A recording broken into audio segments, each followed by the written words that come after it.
The cruelest moment in that conference room isn't when the attorney's voice cuts through the silence, flat and emotionless, reading the will aloud. It isn't even the words themselves, clinical and final, announcing that 40 years of devotion have been reduced to a single line item in a legal document. The cruelest moment is the sound of the coin. $1, silver, dated 1987. It spins on the polished mahogany table, a metallic whisper that fills the entire room. Round and round, catching the fluorescent light, throwing tiny reflections across the walls like accusations. And then it settles. Flat. Heads up. George Washington's profile staring at the ceiling, indifferent to everything happening around him. The laughter starts immediately. Victor Ashford leans back in his leather chair, the kind that costs more than most people's monthly rent. And the sound that comes out of him is genuine, not performative, not cruel for the sake of cruelty. Just honest amusement, the kind that comes from a man who has won so completely that he can afford to be generous in victory. 40 years, he says loud enough for everyone to hear, loud enough to make sure Evelyn Harper knows he's talking about her, not to her. And that's your cut. His brother Clayton joins in. A sharp bark of laughter, quickly stifled, but not quickly enough. Their mother, Vivian Ashford, 95 years old and still sharp as cut glass, allows herself the faintest smile. Not cruel, just satisfied. The smile of a woman who has spent decades being proven right about something and is finally seeing that rightness acknowledged in public. Evelyn Harper stands on her side of the table, 65 years old, alone. The coin sits between her and the rest of them like a border, like a declaration, like the final punctuation mark on a life that was supposed to mean something. She reaches for it. Her hand trembles. Not from age. Not yet. From something else. Something that doesn't have a name yet, because she hasn't allowed herself to feel it fully. And that's when the door opens. The man who steps through doesn't belong here. That's the first thing everyone notices. He's perhaps 50, lean and unhurried, wearing a dark suit jacket over a white shirt with no tie. No briefcase. No leather portfolio. No armor. Just car keys in one hand and a sealed envelope in the other. And he moves through the conference room like someone who has been waiting for this exact moment for a very long time, and isn't about to waste it now that it's finally here. "Don't touch that yet," he says. His voice cuts through the laughter like a blade through water. Not loud, not aggressive, just absolute. Victor stops mid-laugh. Preston Kane, his attorney, is already on his feet, already forming the word objection. Even though this isn't a courtroom, already reaching for the procedural handbook he keeps in his mind for moments exactly like this. "My name is Theodore Grayson," the man says, addressing the room without particular urgency. "I'm the founding partner of Grayson and Associates, the firm that prepared and filed Catherine Wallace's will and estate documents.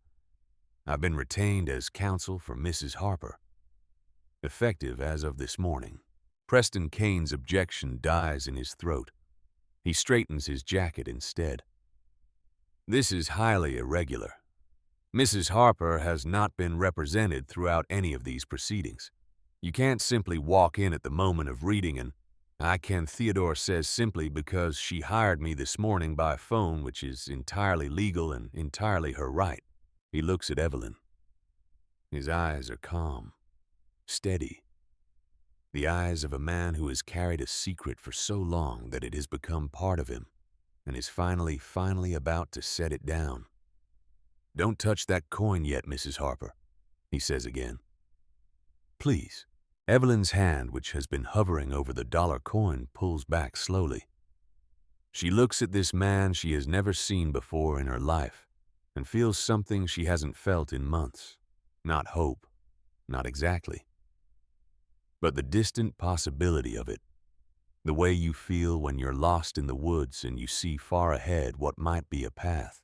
Victor uncrosses his arms and leans forward, the posture of a man performing patience he doesn't feel. "This is theater," he says. "Whatever this is, it's theater. The will has been read. $1. It's done. We're done here." "We're not quite done," Theodore says. He places the sealed envelope on the table but doesn't open it. Instead, he looks at Gerald Finch, the estate attorney who has been watching everything unfold, with the expression of a man who long suspected this reading was going to be more complicated than his schedule allows. "Mr. Finch," Theodore says, "I'd like to request a brief recess before we proceed. 10 minutes. Gerald Finch looks at Preston Kane, then at Victor, then at Theodore Grayson, and makes the decision that anyone in a room full of attorneys eventually makes when the situation exceeds their comfort level. He nods, gathers his papers, stands. 10 minutes, he says. Conference room B is available. Theodore leads Evelyn into the smaller room and closes the door behind them. For a moment, he simply stands there looking at her, with an expression that mixes professional composure with something older and more personal, something that looks almost like relief. "How did you know Catherine?" Evelyn asks. It's not the question she planned to ask first, but it's the one that comes out. "She hired me 21 years ago," Theodore says, "when you had been married to Victor Ashford for about 19 years.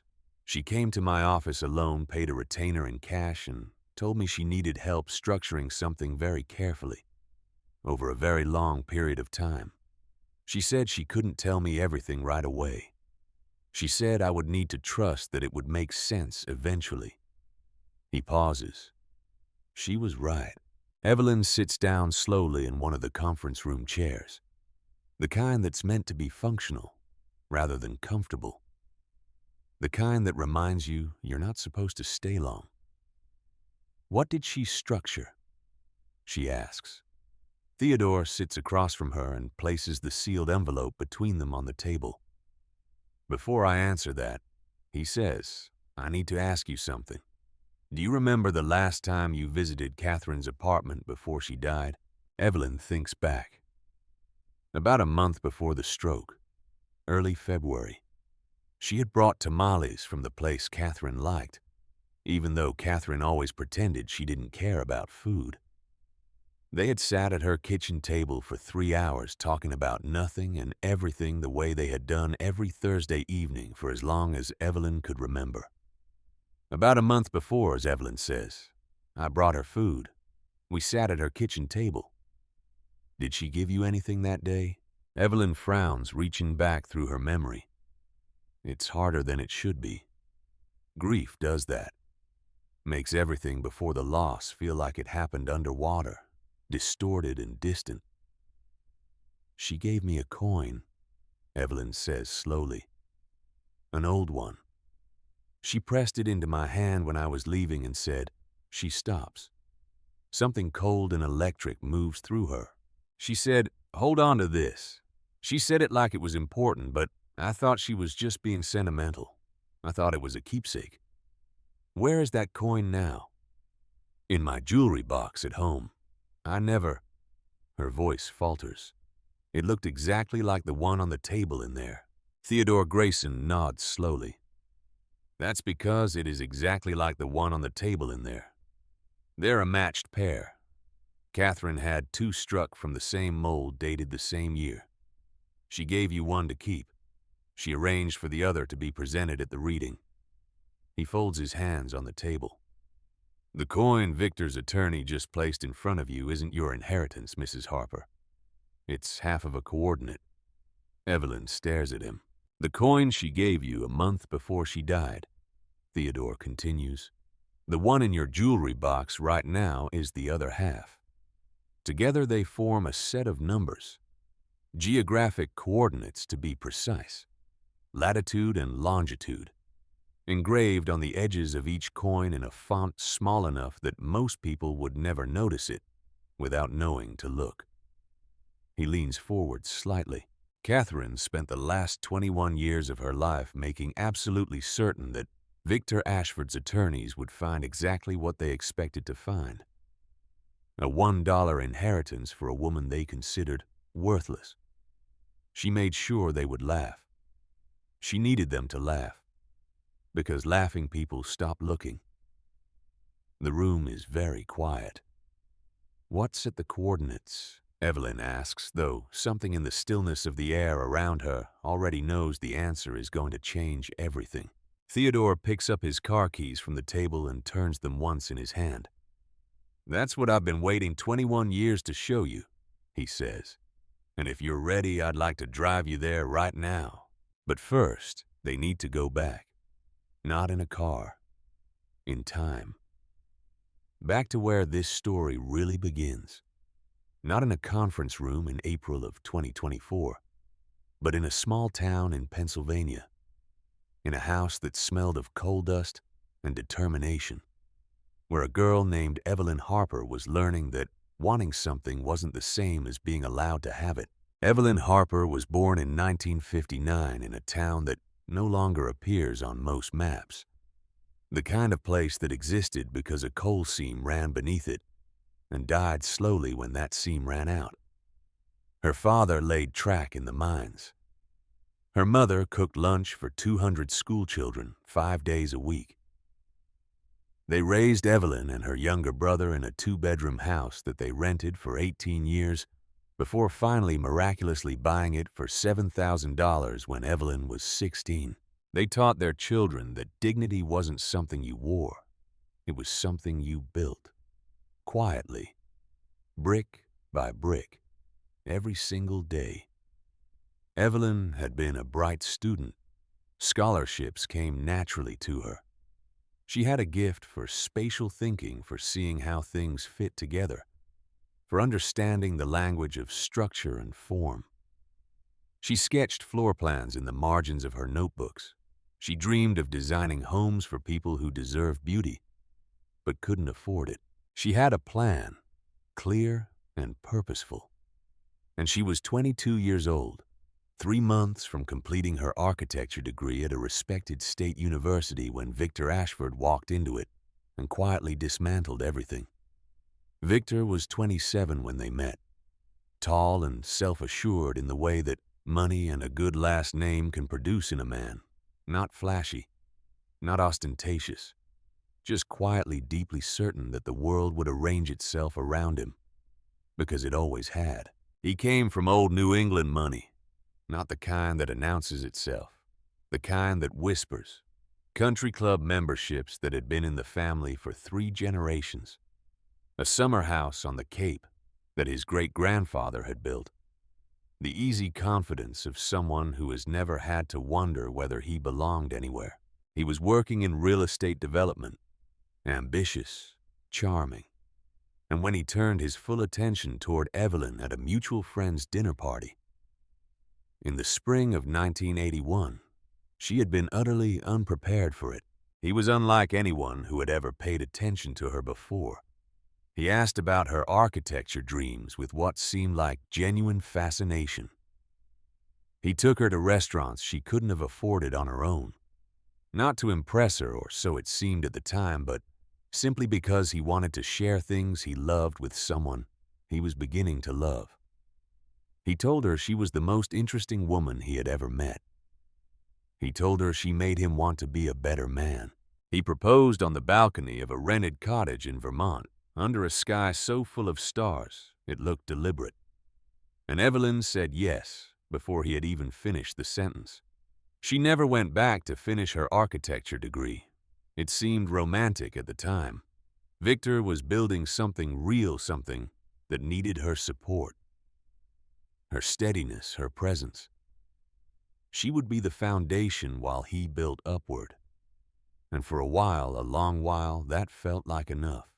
For 40 years, Evelyn Harper became Evelyn Ashford, though she kept Harper quietly close to her heart, like something precious she was protecting.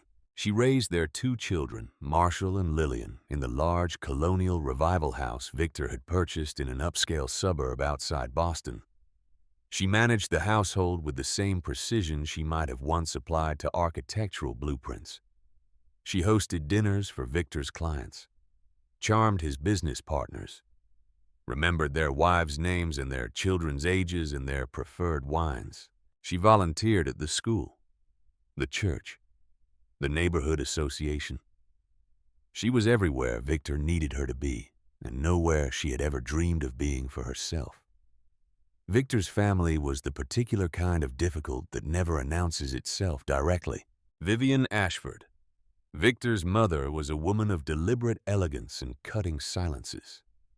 She had never said outright to Evelyn's face that she wasn't good enough. She didn't need to.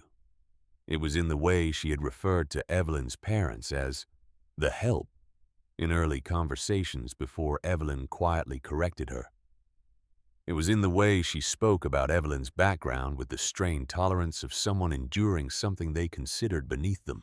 It was in the way she called Victor her son and looked at Marshall and Lillian as if she was still in the process of deciding whether to fully claim them as grandchildren. The worst moment came in 1995. Christmas. The family gathered at the Ashford estate, a sprawling property that had been in the family since the 1820s.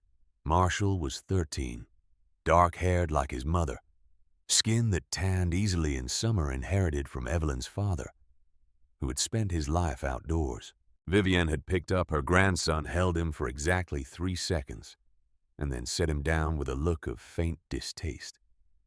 "He has his grandfather's coloring," she said to Victor, not to Evelyn. "The coal miner. Such a shame."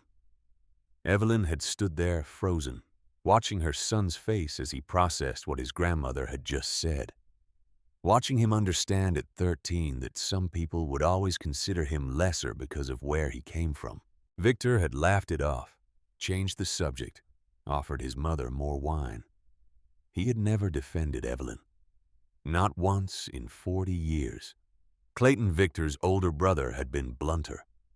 At a dinner in 2010, after perhaps too much scotch, he had clapped Victor on the shoulder and said, "You married beneath you, brother.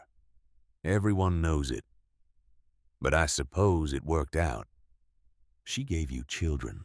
Victor hadn't defended her then either. He had smiled, uncomfortable but unwilling to confront. The smile of a man who agreed but wished people wouldn't say it out loud. And then there was the charity gala in 2018, a fundraiser for the local symphony.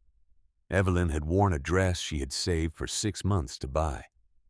She had stood among the other wives, trying to hold her own in conversations about summer homes and private schools and interior designers she had never heard of. A woman had turned to her, martini in hand, smile bright and cruel. "Remind me," the woman said, "where did Victor find you?" The emphasis on find made it clear. Not meet, not fall in love with. Find. Like something discovered at a garage sale. Like something picked up on the side of the road. Evelyn had absorbed all of it. Every slight. Every dismissal. Every moment of casual cruelty. She had told herself it didn't matter. That families were complicated. That love was the point, not approval. She had told herself this so many times that it started to feel true. Until 2020. Victor came home one evening in October and sat down at the kitchen table with the expression of a man delivering a business decision, rather than the complete destruction of a marriage. He was leaving. There was someone else. Her name was Brianna. She was 27 years old, worked in his firm's marketing department. And Victor said, with the clinical detachment of a man who had rehearsed this conversation many times, that he simply hadn't been happy for years. "You deserve to know the truth," he said, as if honesty delivered 40 years too late was a kindness. Evelyn hadn't cried. Not then. She had stood at the kitchen counter with her hands pressed flat against the cold granite and looked at the man she had given her entire adult life to, and she had felt something she couldn't name yet. Not grief, not rage, not yet. Just a vast and echoing emptiness. Like the moment before a building collapses when everything is still standing, but something in the air already knows it won't be for long. The divorce proceedings took 2 brutal years. Victor had lawyers, the kind who wore $5,000 suits and spoke in a language designed to make you feel stupid for not understanding. The kind who had spent decades finding loopholes in contracts and now turned that same skill toward finding loopholes in a marriage.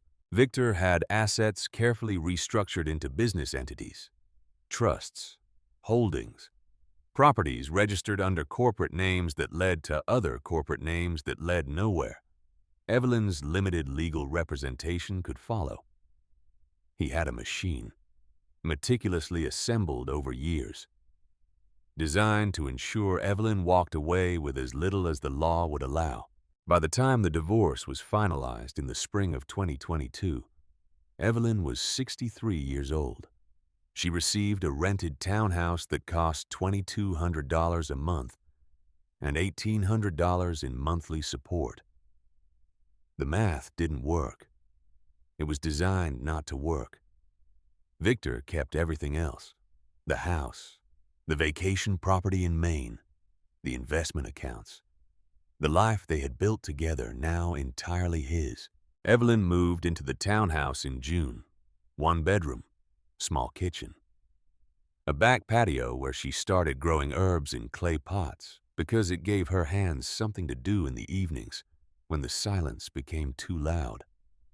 And she tried to rebuild, tried to imagine what a life looked like when you were 63 and alone, and everything you had built for 40 years had been taken apart and distributed to someone else. She tried. And then in March of 2024, Catherine Wallace died. Catherine Wallace had been the most important woman in Evelyn's life for as long as Evelyn could remember, and also the most mysterious. She had come into Evelyn's world the way certain people do, not dramatically, not with fanfare, but with a quiet and absolute permanence that made it difficult to imagine a time before her. Catherine was her mother's oldest friend. They had met in 1954, both working the line at a textile mill in Ohio. 2 women in their early 20s, hands raw from work, determined to build something better than what they had been given. When Evelyn was born in 1959, Catherine had stood at the baptismal font and accepted the role of godmother with the kind of seriousness that most people reserve for legal contracts. She was not a soft woman.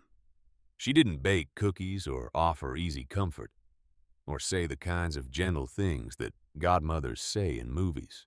When Evelyn was 8 and came home crying because a girl at school had made fun of her hand-me-down coat, Catherine had looked at her steadily and said, "The only people who mock what others wear are people who have nothing interesting happening inside their own heads. Remember that? And stop crying." It had not felt kind at the time.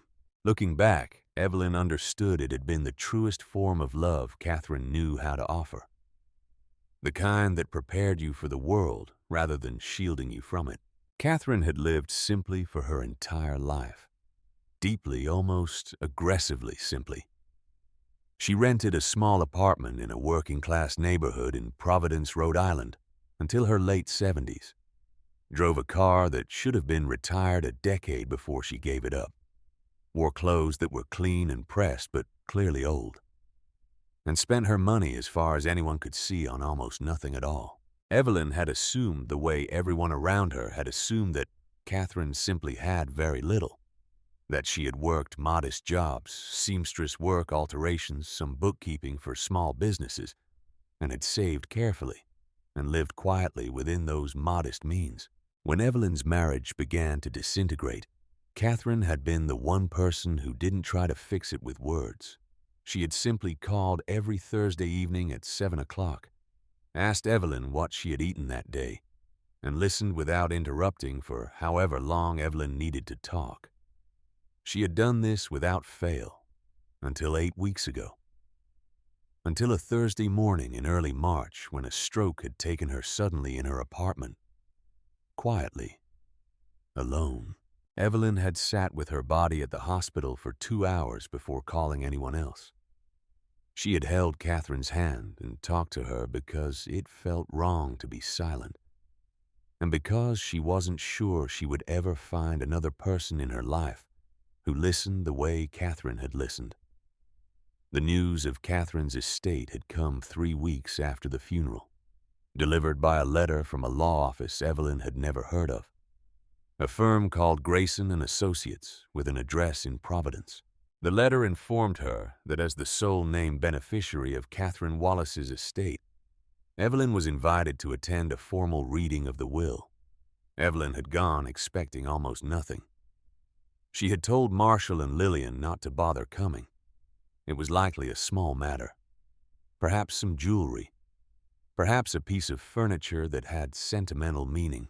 She had worn a simple dark dress and driven herself to the reading, her heart already heavy with the kind of grief that doesn't announce itself loudly, but sits behind every ordinary moment like a low, persistent ache. What she had not expected was Victor. He was already in the conference room when she arrived, sitting at the long table with Preston Kane flanking him and that familiar smug ease of a man who believed rooms were built around him. His brother Clayton sat behind him against the wall, arms crossed. Vivian was there as well, impeccable as always in a charcoal suit, her expression arranged into the particular blankness she deployed when she wanted to appear above whatever was happening around her. Evelyn stopped in the doorway. Victor looked up and smiled with his teeth, the way he always smiled when he had already won something. "Evelyn," he said, as though they were running into each other at a grocery store rather than at the reading of her dead godmother's will. "Didn't expect to see you here. This is my godmother's estate," Evelyn said carefully. "Why are you here?" Preston Kane answered before Victor could. "Mr. Ashford has filed a claim against the estate on the grounds that assets accumulated by Miss Wallace during the period of your marriage may constitute marital property subject to division under the terms of your settlement agreement." Evelyn felt the room tilt slightly. Catherine didn't have assets. She said more to herself than to anyone in the room. Preston Kane smiled, the smile of a man holding cards he hadn't shown yet. "That," he said, "is a matter of some debate." And that's when Gerald Finch, the estate attorney, had begun to read. The will was straightforward in its language, almost plain. Catherine Wallace, of sound mind and deliberate intention, left her entire estate to her goddaughter, Evelyn Harper. There were no other named beneficiaries, no exceptions, no conditions, no subclause that acknowledged Victor Ashford or his attorneys or his claim in any way. The estate as documented consisted of one item, one United States dollar coin, dated 1987, to be presented to Evelyn Harper at the time of reading. The room had fallen absolutely silent, and then Victor had laughed. Which brings us back to the conference room, to the coin spinning on the table, to Theodore Grayson standing in the doorway with car keys in his hand, to Evelyn Harper, 65 years old, about to discover that the woman she thought she knew had spent 36 years building her a fortress that no attorney had ever found, because no attorney had ever thought to look. They drive back to Evelyn's townhouse first. Marshall is already there when they arrive, leaning against his car in the driveway with his arms crossed and his eyes moving immediately to Theodore, with the appraising look he inherited directly from his grandfather, the coal miner who had taught him that trust was earned, not given. "Who is this?" Marshall asks, not unkindly, but clearly. "My attorney," Evelyn says. "His name is Theodore Grayson. He worked with Catherine." Marshall's expression shifts at Catherine's name, softens at the edges the way everyone's did who had known her. "Okay." he says simply, and follows them inside. The jewelry box is on Evelyn's dresser, a plain wooden one with a small brass clasp that had been a gift from her mother years ago. Evelyn opens it and moves through its contents carefully.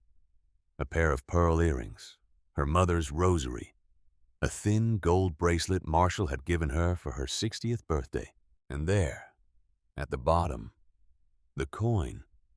It's small and cool in her palm, a standard dollar coin at first glance, the kind you might receive as change at a parking meter or find forgotten at the bottom of a coat pocket.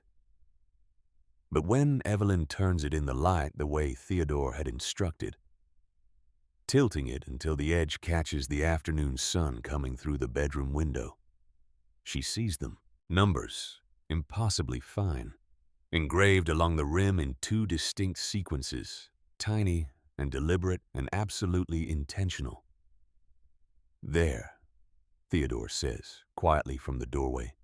Marshall leans over his mother's shoulder and looks. What is that? Half of where we're going, Theodore says.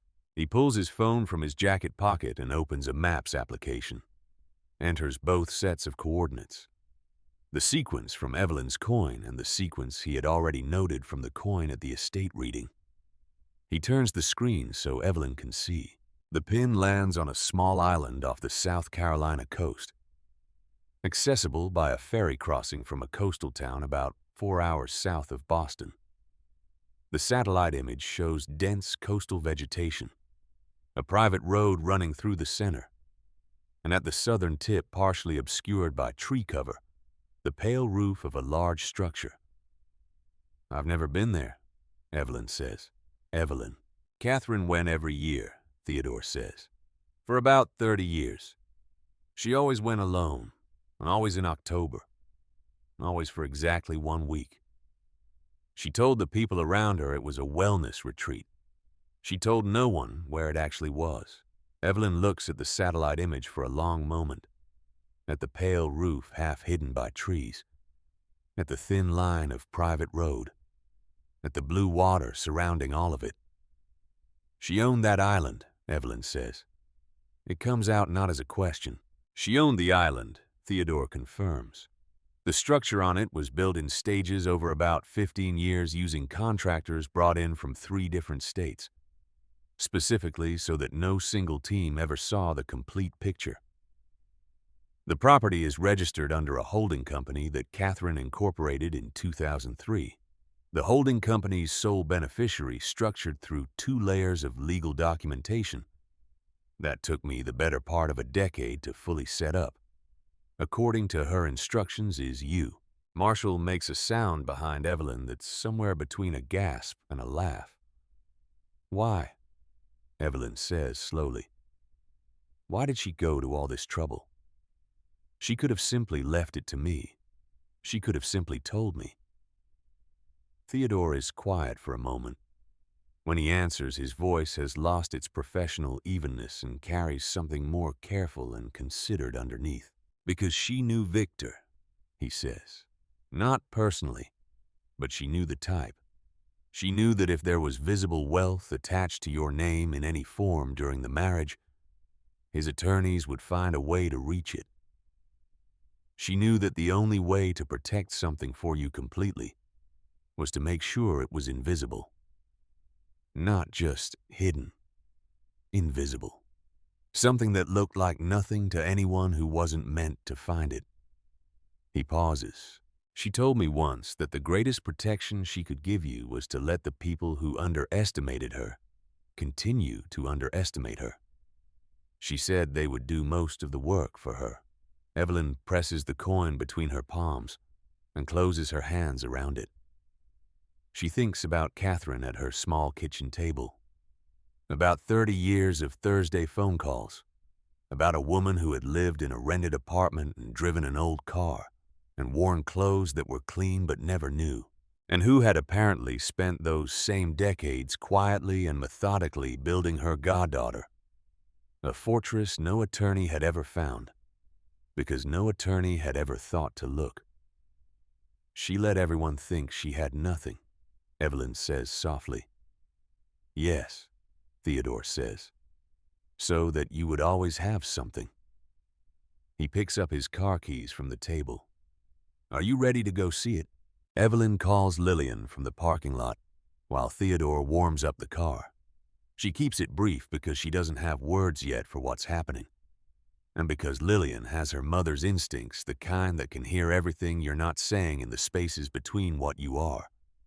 She tells her she's leaving with her new attorney. She tells her it's important. She tells her to meet them at the house first. Then they'll all go together. Lillian asks 3 questions in rapid succession, the way she always does when she's concerned, but trying not to show it. Are you safe? Do you trust this person? Do you need me to come now? Evelyn answers, yes, yes, and not yet, and hangs up before Lillian can argue. Theodore drives a dark green sedan that's clean and unremarkable and about 8 years old. Evelyn notices this because it's the kind of detail Catherine would have approved of. Catherine had always said that people who drove flashy cars were advertising their insecurity. She had said a great many things like that. Small, compressed observations that Evelyn had stored away over the years without always understanding their weight until much later. They drive south. The landscape changes around them. Dense Boston suburbs giving way to open highway. Then to the flatter coastal plain with its pale grasses and wide sky. Evelyn watches it all through the passenger window. Thinks about Catherine making this same drive every October for 30 years. Alone, keeping quiet. Loving her goddaughter loudly in every way that didn't make a sound. How long have you known about the villa? Evelyn asks. I've known about this property since Catherine first hired me, Theodore says. She brought me the deed, the holding company documents, and the initial architectural plans all in the same meeting. 21 years ago. She was extraordinarily organized. Everything was already in place. She needed me to manage the legal structure over time, make sure the documentation stayed clean and current, and wait. He glances at her. Mostly wait and watch. She asked me to monitor the divorce proceedings when they began. She had left instructions for various triggering conditions, moments that would tell me it was time to make myself known. The estate reading was the final one. She was specific about it. She said that if Victor's attorneys ever attempted to file a claim against her estate, it meant they had finally overreached enough to expose themselves completely. She said that was the moment I would know you were free of any legal entanglement that might complicate the transfer. Evelyn absorbs this, turns it over in her mind. She anticipated that he would try to claim her estate. She anticipated everything, Theodore says, without exaggeration, without drama. That was perhaps the most remarkable thing about her. She didn't think in terms of what might happen. She thought in terms of what people like Victor always eventually do. She said that arrogant men follow patterns, and patterns are predictable, and predictable things can be planned around. They reach the coastal town just after 2 in the afternoon. It's a small place, the kind that exists in quiet, productive, parallel to the tourist economy without being consumed by it. A working marina, a hardware store, a bakery that smells of salt and sugar from half a block away. Theodore parks near the dock and speaks briefly with a man who operates a small private ferry service, clearly familiar with him, clearly expecting them. Money changes hands. The ferry is ready. Lillian pulls up just as they're boarding, Marshall right behind her. They had driven down together, arguing the whole way.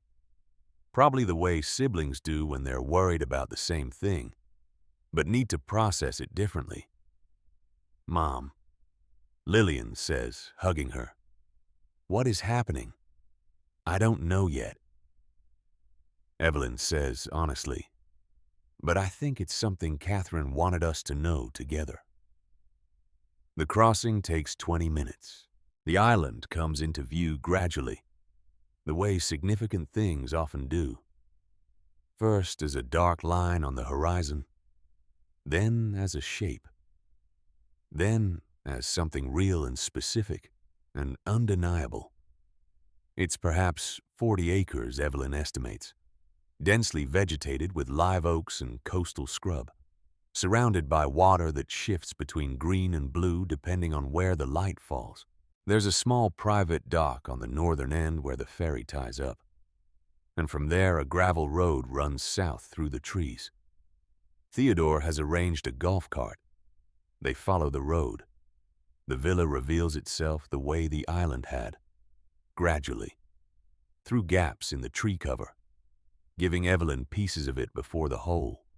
A white wall, a terracotta roof, a wide wooden gate standing open as though it had been expecting her. Then the road curves and the trees fall away and Evelyn sees all of it at once. It's not enormous. It's not the kind of place that announces wealth through sheer scale. It's perhaps 4,200 square feet, built in a colonial revival style that feels organic to the landscape rather than imposed upon it. Thick white stucco walls, deep-set windows, a wide covered veranda that wraps around 3 sides of the structure. Bougainvillea grows up the southern wall in a cascade of deep magenta. A stone fountain sits in the central courtyard, dry now but intact, its basin filled with years of fallen leaves that no one has cleared, because no one has been here to clear them. Evelyn steps out of the golf cart and stands in the courtyard and does not say anything for a long time. The air smells of salt and vegetation and something older underneath. Cedar, perhaps. Or the particular dry warmth of a place that holds the sun in its walls all day and releases it slowly after dark. The silence is not empty. It's full of the specific sounds of a place that's alive without being occupied. Birds in the oaks. Wind moving through the veranda screens. Water somewhere distant against the island's rocky southern edge. She built this? Evelyn says finally. Over 15 years, Theodore confirms. She used 4 different contractors, as I mentioned. She was the only person who ever saw it complete. She came every October and spent 1 week here alone. And then she locked it up and left and went back to her apartment and her old car and her Thursday phone calls.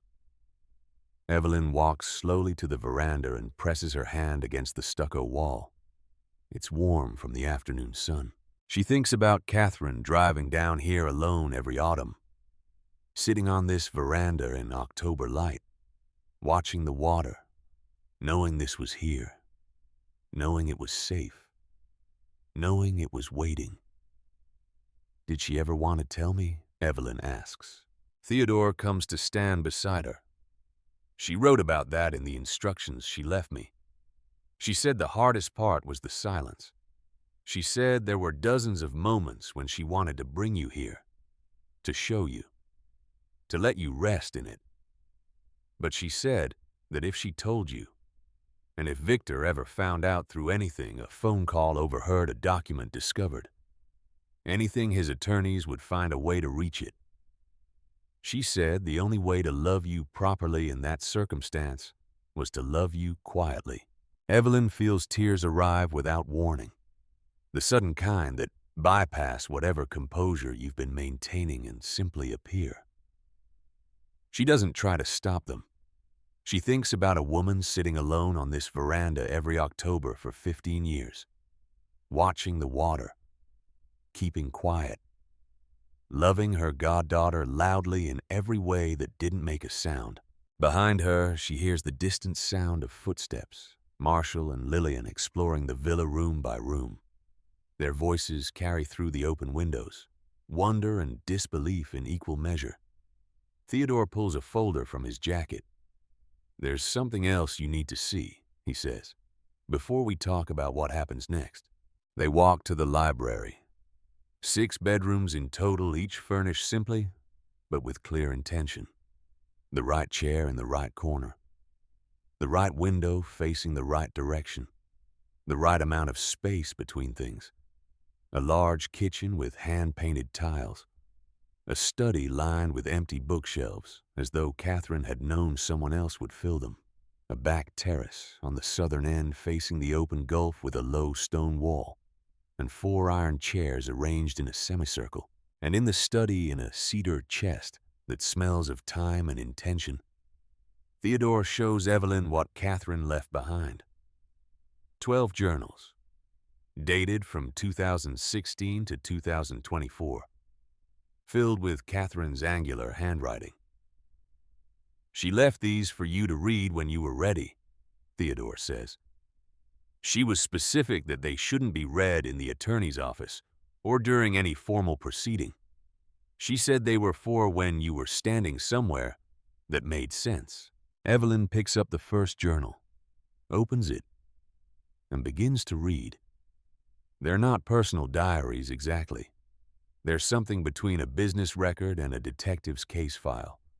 Notes on transactions, dates, times, account numbers, names of banks, transfers of money in amounts that make Evelyn's breath catch in her throat. And at the center of it all, appearing again and again across 8 years of careful documentation, is one name: Victor Ashford. Catherine hadn't just been building Evelyn a fortress.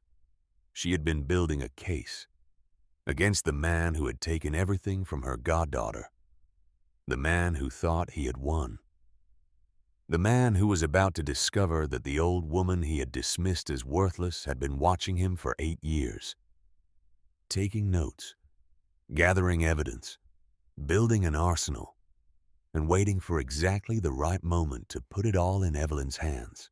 Evelyn reads until the sun starts to drop toward the horizon. Marshall and Lillian find her in the study surrounded by journals and sit down on either side of her without asking whether she's ready for company.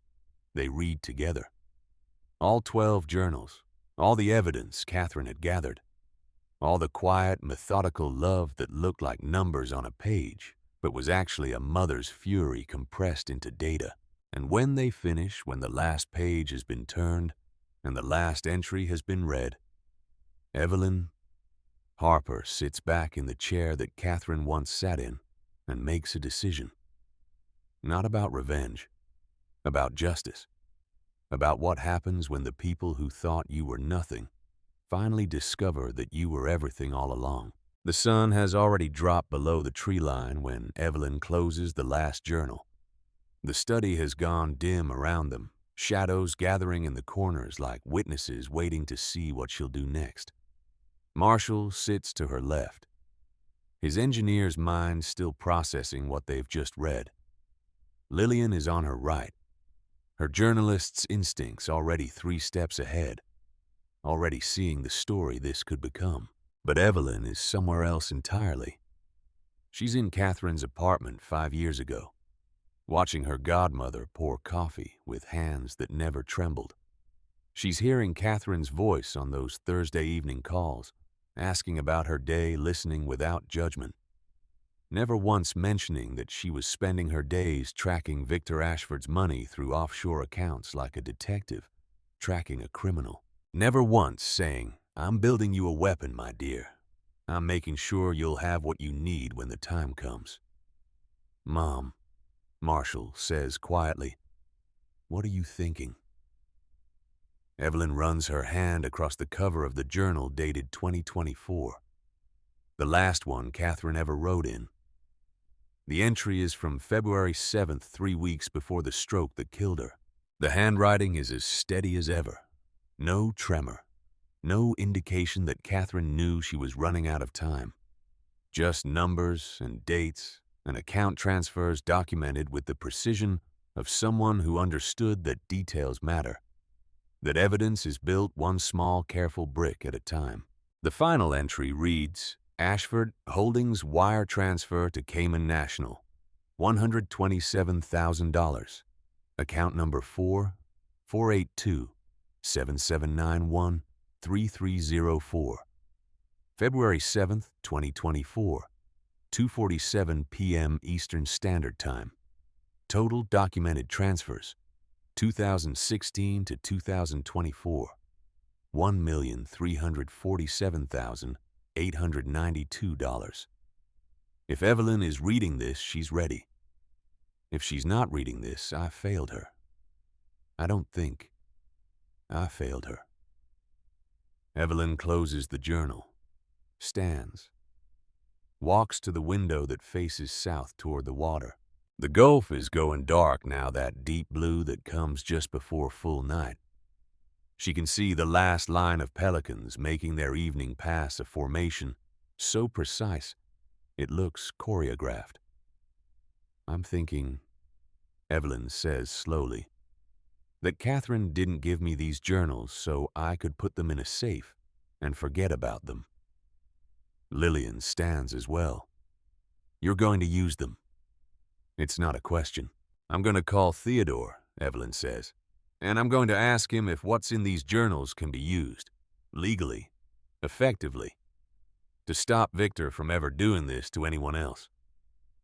Marshall is quiet for a long moment. Then he says, Mom, if you do this, there's no going back. Victor will fight. His attorneys will fight. It's going to get ugly.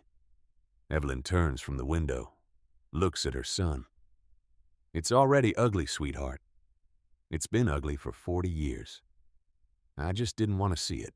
She picks up her phone, dials Theodore's number. He answers on the second ring. Mrs. Harper. The journals, Evelyn says. The evidence Catherine collected. Can we use it? Theodore is quiet for just a moment. Yes, but I need to know what you want to use it for. Defense or offense? I don't understand the difference. Defense means we keep it in reserve. We use it only if Victor's attorneys continue to push their claim against Catherine's estate. We show them we have it, and we negotiate them into backing down. And offense. Offense means we act first. We take what Catherine documented, and we file a formal complaint. With the IRS. With the SEC if any of those accounts touch securities. We put Victor Ashford in a position where he has to defend himself rather than attack you. Evelyn looks at the stack of journals on the desk. 12 years of Catherine's life compressed into evidence. 12 years of love that looked like accounting. What would Catherine want me to do? She asks. With respect, Mrs. Harper, Catherine isn't here anymore. This decision is yours. Evelyn closes her eyes, thinks about the coins spinning on the conference room table, thinks about Victor's laughter, thinks about 40 years of being told in 1,000 small ways that she wasn't enough. Offense, she says. I want to go on offense. She can hear Theodore's smile through the phone. I was hoping you'd say that. I'll make some calls. Can you and your children stay on the island tonight? I'll need to go through the journals page by page, and I'd rather do it with you present. We need to build this carefully. We can stay, Evelyn says. Good. I'll be there in 2 hours. He hangs up. Marshall and Lillian are both looking at her. You're sure about this? Marshall asks. No, Evelyn says honestly. But I'm sure about what happens if I don't do it. Victor walks away. Again. And Catherine spent 15 years building this place and 8 years gathering evidence for nothing. Not for nothing, Lillian says. For you. So you'd have a choice. Then I'm choosing, Evelyn says. They spend the next hour making the villa habitable for the night. The electricity works. The water runs clear after a few minutes of rust-colored hesitation. There's propane for the stove, and Theodore had apparently arranged for basic supplies to be delivered earlier in the week. Bread, coffee, eggs. The essentials. Lillian makes sandwiches. Marshall gets the fountain running again, clearing years of leaves and debris until water flows clean and bright in the courtyard. The sound of it fills the villa like a heartbeat. like the house itself coming back to life. Evelyn sits on the back terrace and watches the stars come out over the gulf. She tries to remember the last time she felt this particular combination of fear and clarity, like standing at the edge of something vast and irreversible, knowing that once you step off, there's no climbing back. Theodore arrives just after 9. He brings a laptop, a portable scanner, and the focused energy of a man who has been waiting 21 years to do exactly this. They work through the night. Theodore scans every page of every journal. He creates a spreadsheet that tracks each transaction Catherine documented. Date, time, amount, source account, destination account, bank names, account numbers, everything. He cross-references it against publicly available records, tax filings, business registrations, corporate structures, and slowly, methodically, a picture emerges. Victor Ashford, over the course of 8 years, had systematically moved money out of Ashford Holdings, the family business that his brother Clayton ran, but that Victor still held shares in. He had moved it through a series of shell companies, then to offshore accounts, then in some cases back into investments under his own name. It was sophisticated. It was careful. It would have been almost impossible to trace without someone watching every single step, writing down every single number. But Catherine had watched. Catherine had written it all down. "This is embezzlement," Theodore says at 3 in the morning, his voice flat with exhaustion and something else. Something that sounds like awe. "It's tax evasion. It's fraud." Catherine documented everything we'd need to build a case that would hold up in federal court. "How much?" Evelyn asks. "Total across 8 years." Theodore checks his spreadsheet. $1,347,892. Marshall lets out a low whistle. "And they called her worthless." "They didn't call her anything," Lillian says. "They didn't see her at all. That was her advantage." Theodore leans back in his chair, rubs his eyes. "Here's what I need you to understand, Mrs. Harper. If we move forward with this, if we file formal complaints based on this evidence, Victor's life as he knows it ends. His reputation, his business relationships, his standing in the family, all of it. This isn't just winning the estate claim. This is destroying him." "I know," Evelyn says, "and you're prepared for that." Evelyn thinks about the question, really thinks about it. Because Theodore is right. This isn't defense. This is annihilation. This is using Catherine's gift not just to protect herself, but to make absolutely certain Victor Ashford pays for every year of cruelty, every dismissal, every moment he made her feel small. "I'm prepared," she says, "but not because I want to destroy him, because I want to make sure he never does this to anyone else. If we just defend and he backs down, he learns to be more careful next time. If we act, if we expose what he did, then everyone knows. Then there are consequences." Theodore nods. "That's the right reason." He closes his laptop. "I'll file the complaints Monday morning. IRS first. They move slowly, but they move thoroughly.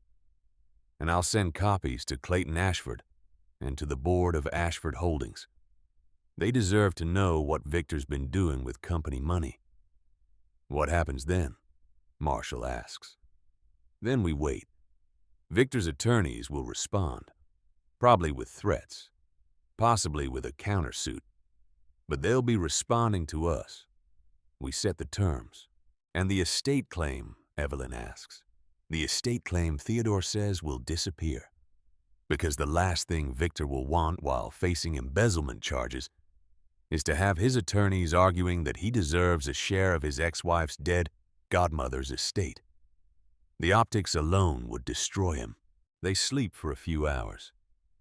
Evelyn in one of the 6 bedrooms, the one with the window that faces south toward open water. The same window Catherine must have looked through every October morning for 30 years. She lies awake for a long time watching the darkness gradually separate into shades of gray as dawn approaches. She thinks about Victor, about the man she married in 1982, who had seemed so certain and strong and safe. About the man who left her in 2020 who had looked at her like she was a problem he was finally solving. She wonders if he ever loved her, really loved her, or if she had always been exactly what his mother said, beneath him. A mistake he made young and spent 40 years trying to correct. It doesn't matter anymore, she realizes. The answer doesn't change anything. Whether he loved her or not, he still took everything. Whether he meant to be cruel or not, the cruelty still happened. Catherine understood that. Catherine knew that intent doesn't erase impact, that a man can destroy you with indifference just as effectively as with malice. So Catherine built a fortress and filled it with weapons and waited. Evelyn falls asleep just as the sun rises, and for the first time in 2 years, she doesn't dream about the divorce. Theodore files the complaints on Monday morning, May 6, 2024. By Monday afternoon, Victor knows. Evelyn is back in Boston by then, back in her rented townhouse. She's watering the herbs on her patio when her phone rings. Victor's name on the screen. She looks at it for a long moment, then answers. Evelyn. His voice is tight, controlled. The voice of a man trying very hard not to lose his temper. I need you to tell your attorney to withdraw whatever he filed, immediately. Hello, Victor, Evelyn says pleasantly. How are you? A pause. He wasn't expecting pleasantness. I'm serious, Evelyn. I don't know what Catherine told you or what lies She didn't tell me anything, Evelyn interrupts. She died before she could. But she left me her journals, 12 of them. Very detailed, very thorough. Dates, times, account numbers, transaction amounts. 8 years of watching you move money that didn't belong to you. Silence on the line. Those are private records. They can't be used as. Theodore seems to think they can, Evelyn says. The IRS seems interested. So does Clayton. You sent them to my brother. Theodore did. He thought the board of Ashford Holdings deserved to know what you've been doing with their company's money. She can hear Victor's breathing change. Faster. Shallower. Evelyn, please. We can work this out. If this is about the estate claim, I'll withdraw it. Preston will file the paperwork today. Just tell your attorney to pull back. Please. It's the please that does it. The crack in his voice. The first time in 42 years that Victor Ashford has asked her for something, instead of telling her what was going to happen. No, Evelyn says quietly. What? No, Victor. I won't tell Theodore to pull back, because this isn't about the estate claim. This is about the fact that you spent 8 years stealing from your family's company, and you would have kept doing it if Catherine hadn't been paying attention. She had no right to. She had every right, Evelyn says, and her voice is steel now. She watched you destroy me. She watched you take 40 years of my life and treat them like they meant nothing. And she made sure that when you came for what she left me, when you couldn't resist one more opportunity to take something that wasn't yours, she made sure I'd have what I needed to stop you. I never destroyed you. I gave you everything. A home, children, a life, You gave me 40 years of feeling worthless, Evelyn says. Your mother made sure I knew I wasn't good enough. Your brother made sure everyone else knew it too. And you let them. For 40 years you let them. That's not, I couldn't control what they. You never tried, Victor. Not once. Not one single time did you tell your mother to stop. Not one time did you tell Clayton he was out of line. You just smiled and changed the subject and let me absorb it all because it was easier than standing up to your family. Silence. The IRS will call you soon, Evelyn says.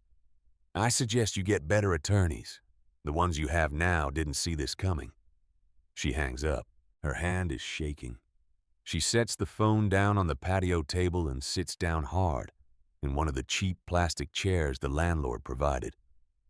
She just declared war on a man who has unlimited resources and 40 years of connections, and a family that has been protecting its name for 7 generations. She should be terrified. Instead, she feels something she hasn't felt since 1981, when she walked away from her architecture degree to marry Victor Ashford. She feels free. The response comes faster than Theodore predicted.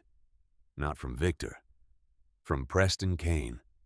He calls Theodore's office Tuesday morning, leaves a message. Professional, careful, requesting a meeting to discuss a possible resolution to the current situation that benefits all parties. Theodore calls Evelyn. They want to negotiate. Already. Clayton must have moved fast. My guess is Preston's been informed that Victor is no longer acting with the family's backing, which means he's on his own. What do they want? Probably to offer you money. To make this go away quietly. To avoid the public scandal of an IRS investigation. And if I say no, then it gets messy. Victor files a countersuit probably claiming Catherine's evidence was obtained illegally. He drags this out for years, spends whatever he has left, trying to bury us in procedure. Evelyn thinks about it. What does your professional opinion suggest I do? My professional opinion. Take the meeting. Hear what they offer. You don't have to accept, but it's worth knowing what they think this is worth. And your personal opinion? Theodore is quiet for a moment. My personal opinion is that Catherine didn't spend 30 years building you a fortress, so you could negotiate with the people who tried to tear you down. But that's not a legal opinion. That's just what I think she'd say if she were here. Evelyn smiles. Set up the meeting. They meet Thursday afternoon. Not in a conference room this time. In Theodore's office. Smaller. More intimate. Less formal. Preston Kane arrives alone. No Victor. No Clayton. Just Preston and his briefcase, and the slightly haggard look of a man who's had a very difficult week. Mrs. Harper, he says. Nods to Theodore. Thank you for seeing me. Of course, Evelyn says. Preston sits, opens his briefcase, pulls out a folder. I'm going to be direct. Mr. Ashford acknowledges that certain irregularities occurred in his management of funds related to Ashford Holdings. He is prepared to make full restitution to the company and to cooperate fully with any investigation. That's very noble of him, Theodore says dryly. Preston ignores him. In exchange, Mr. Ashford requests that you withdraw the complaint filed with the IRS and that you agree not to pursue any civil litigation related to the matters documented in Miss Wallace's journals. And in exchange for that, Evelyn asks. Preston slides a piece of paper across the desk. It's a check, made out to Evelyn Harper. The amount is $250,000. Evelyn looks at it, doesn't touch it. That's what Victor thinks 8 years of embezzlement is worth, she asks. $250,000. That's what Mr. Ashford is prepared to offer as a settlement to avoid prolonged litigation that would be costly for all parties involved. Costly for Victor, you mean? Preston's expression doesn't change. Mrs. Harper, I'm going to speak frankly. If this proceeds to an IRS investigation, if charges are filed, Mr. Ashford's reputation will be destroyed. His business relationships will end. His standing in the community will be irreparably damaged. I don't think that's what you want. Why wouldn't I want that? Evelyn asks. He destroyed my life. Why shouldn't his be destroyed too? Preston leans forward slightly. Because you're better than that. Because you spent 40 years being the reasonable one, the kind one, the one who absorbed the hurt and kept going. That's who you are. This, he gestures at the journals on Theodore's desk. This isn't you. Evelyn is quiet for a long moment. Then she says, "You're right. The old me wouldn't do this. The old me would take that check and tell myself it was enough. That I was being practical. That prolonging the fight wasn't worth it." She pushes the check back across the desk. But the old me died when Victor asked for a divorce, and the woman sitting here now, she's tired of being reasonable. She's tired of absorbing hurt. And she doesn't think $250,000 is anywhere close to what Catherine's evidence is worth. Preston's jaw tightens. What do you want? I want the IRS investigation to proceed. I want Victor to face real consequences. And I want everyone who ever looked at me like I was worthless to know that the old woman they dismissed had more intelligence in her little finger than all of Victor's attorneys combined. She stands. Tell Victor the offer is declined. Tell him that if he wants to avoid prosecution, he should cooperate fully with the investigation and hope the IRS is feeling merciful. And tell him to withdraw his claim against Catherine's estate by Monday, or Theodore will add obstruction to the list of complaints. Preston stands as well. Mrs. Harper, you're making a mistake. No, Evelyn says. I'm correcting one. The IRS investigation moves slowly. That's what Theodore warned her. Federal bureaucracy operates on its own timeline, indifferent to urgency or emotion. But Clayton Ashford moves fast. By the end of May, Victor is out, removed from the board of Ashford Holdings. His shares placed in a trust controlled by Clayton until current legal matters are resolved. By mid-June, the investigation has expanded. Not just the IRS now. The SEC is involved too, because some of those offshore accounts touched securities that should have been reported. And Victor's world begins to collapse. Not all at once, not dramatically, but steadily, inevitably. Like a building whose foundation has been compromised, where every day reveals new cracks, new weaknesses, new failures. His business partnerships end, quietly. Phone calls not returned, invitations withdrawn.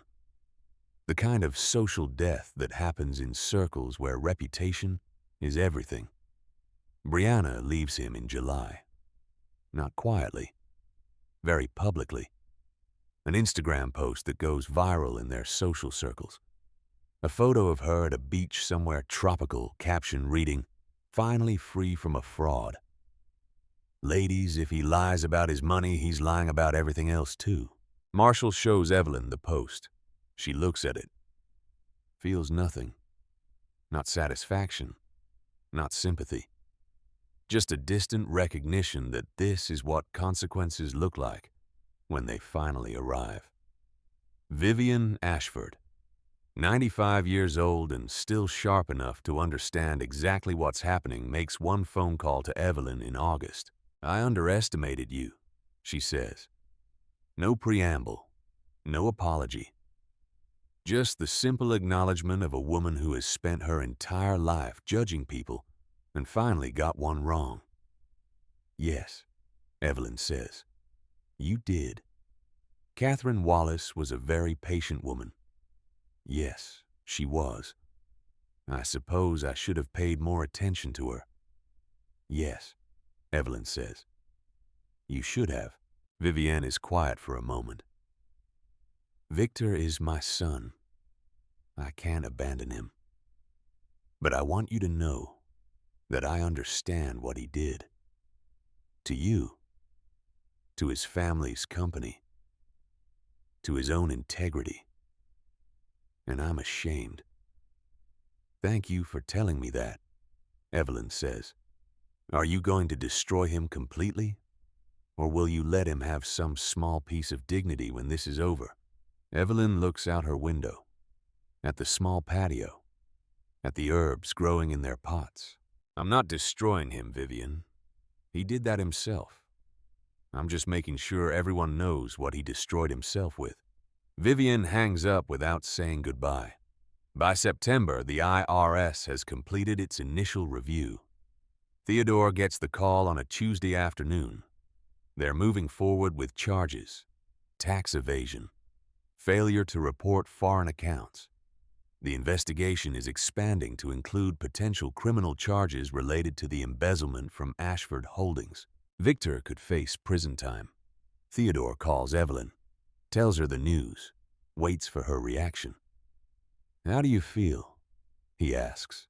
Evelyn sits down on her couch. The townhouse is quiet around her. Small. Temporary. Not home, not really, but a place to be while she figures out what home means now. "I don't know," she says honestly. "I thought I'd feel victorious or satisfied or something clean and simple. But I just feel tired and sad. And like I wasted 40 years on a man who was never going to see me the way I needed to be seen." "That's not your fault," Theodore says. "I know. But it doesn't make it hurt less." "No," Theodore agrees. "It doesn't." They're quiet for a moment. "There's something else," Theodore says. "Something Catherine left in her instructions that I haven't told you about yet." "What?" "She left a letter, sealed, with instructions that it should only be given to you after Victor faced consequences. She was specific. She said you needed to see that justice was possible before you read what she had to say next." "Where is it?" "At the island, in the villa. She wanted you to read it there." Evelyn closes her eyes. Of course she did. The next weekend, Evelyn drives down to South Carolina alone. Marshall offers to come. Lillian insists she should. But Evelyn knows this is something she needs to do herself. The crossing is familiar now. She's made it 3 times since April. Each time the island feels a little more like hers, a little less like Catherine's secret, and a little more like Evelyn's future. Theodore meets her at the dock, hands her the letter. It's thick, multiple pages, sealed with wax, old-fashioned and deliberate. "I'll wait here," he says. "Take your time." Evelyn walks to the villa alone. The afternoon is warm. The bougainvillea is in full bloom, even more vibrant than it was in spring. The fountain runs clear and constant, the sound of it filling the courtyard like a heartbeat. She sits in one of the iron chairs on the back terrace, the ones that face south toward open water, the ones where Catherine must have sat every October morning for 30 years drinking coffee and watching the pelicans and holding this silence like a trust. She breaks the seal, unfolds the letter, reads, "My Evelyn, if you're reading this, then you've done what I hoped you would do. You've used what I gave you. You've stood up. You've fought. And you've won in whatever way winning means to you. I'm proud of you. I need you to know that first. I'm so proud of you it makes my chest ache. But now I need to tell you something important. Something I've wanted to tell you for 40 years, but couldn't, because you needed to find your own strength before you could hear it. This island, this villa, this evidence I gathered, none of it is about Victor. It never was. Victor is a small man who made himself feel big by making you feel small. He's not worth 40 years of your life, and he's certainly not worth 40 years of my attention. This was always about you, Evelyn. About making sure you knew what you were worth. About making sure you had proof concrete and undeniable that you are valuable and intelligent and deserving of beautiful things. I bought this island in 1988 because I stood on its northern shore and thought, Evelyn would love this. Not as a hiding place, not as a backup plan, but because you deserve to have something this beautiful belong to you. I built this villa because I knew what your dreams looked like. I remembered the sketches you used to draw in your notebooks before you met Victor. Homes that made people feel held and free at the same time. That's what I tried to build here.